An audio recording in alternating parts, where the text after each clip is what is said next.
Tip 2. Stick to the rules, come what may. This tip is very closely related to starting with the Scrum rules, but subtly different. Whereas that rule was about starting on the correct foundation, this rule is all about sticking to that foundation throughout thick and thin. It may seem as if simple rules are easy to stick to, but any experienced Scrum practitioner will tell you that simple to understand does not necessarily equal easy to put into practice. Let us take the example of the daily Scrum. I remember a situation in which, due to a number of factors, sprint planning took more than the recommended 4 hours for a 2-week sprint. In keeping with Scrum rules, we time-boxed the meeting and decided to meet again the next day to complete the session.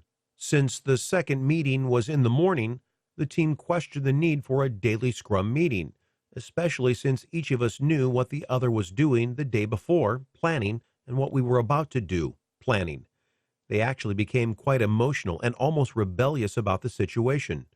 As a Scrum Master, I had to remind them that the daily Scrum was also a source of communication about issues, live issues, blockers for planning, issues that had been communicated by email to certain members, absolutely anything.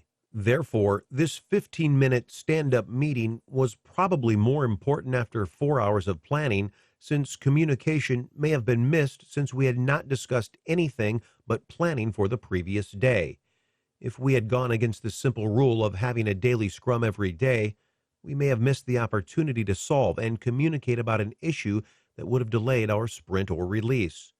This is just a small example of how sticking to a very basic rule can have a very big impact on the performance of a team, and I am sure that if you look through the Scrum rules, you can think of many other implications of missing out Scrum rules.